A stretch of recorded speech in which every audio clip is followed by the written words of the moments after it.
Hey folks, Dale Jackson here for Yellowhammer Now. It is time for me to talk about one of my favorite subjects, other members of the media. Josh Moon, Alabama political reporter, the number one news outlet for people who are out of their minds, running through Montgomery hallways in hotels, out of their mind on drugs, waving loaded handguns at prostitutes.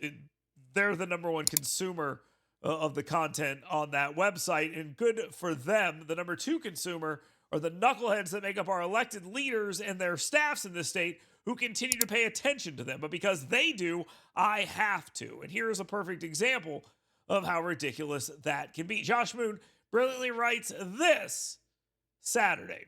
Just a reminder that betting on the Belmont today is perfectly legal in this state, where 15 senators prevented you from voting for $1.2 billion in annual tax revenue.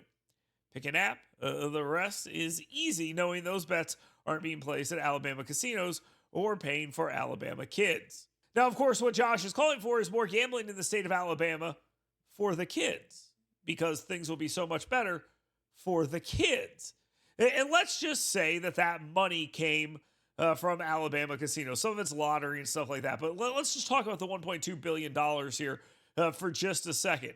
In order for that $1.2 billion to exist, it has to be raised through tax revenue collected at those Alabama casinos Josh Moon is brilliantly talking about. So Josh Moon believes that in order for the state to get $1.2 billion, Alabama residents, because no one's coming to the state of Alabama to play these games, Alabama residents need to bet enough money to raise $1.2 billion. Now, how long would that take? Well, he says yearly, so let's just say 365 days. That means about $6 billion would have to be bet and lost by Alabama taxpayers, which are parents, grandparents, and people without children, both LGBTQ and normal. All of these individuals would have to bet and lose this money in order for the state government to get $1.2 billion a year, which surely they would take and then use in a way that Josh Moon would approve.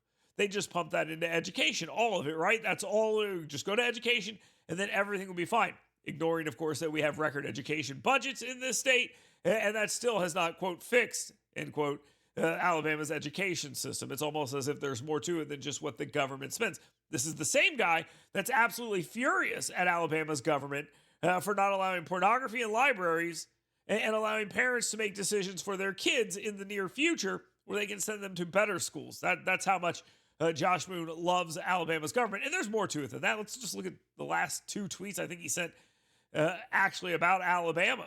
He's got one that says, we don't need Detroit values. He's quoting someone saying that and saying it's BS and insulting and proclaiming that Alabama would be better if we had less private sector jobs, because that's the threat that automakers have made if unions come into the state. Luckily, Josh didn't get his way. As usual, he failed in trying to convince people to vote the way he wanted them to. And then Toyota opened up a new line in North Alabama where they're going to employ hundreds of more people and invest billions more dollars. Sorry, Josh. Didn't quite work out. And to prove how much not only does he hate the people of this state, but he also hates the government of this state. If you're wondering why state offices are closed in Alabama today, it's because we're honoring a racist traitor to the country who wasn't born in Alabama, hated living in the state, and never did anything beneficial for it.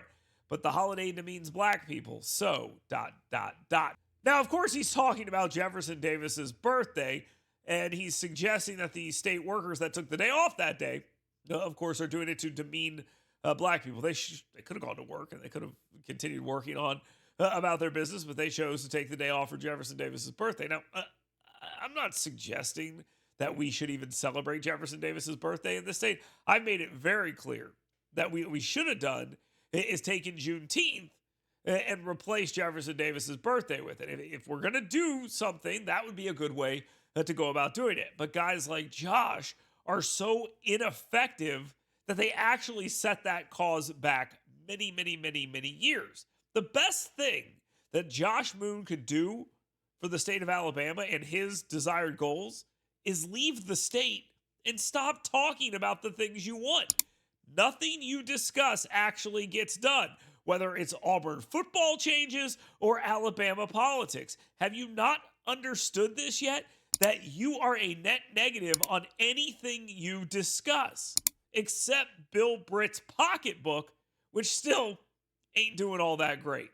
So continue being at the Alabama Political Reporter, continue being absolutely awful, wrong, and ineffective, and I will continue using you when I don't have anything to talk about on Yellowhammer Now.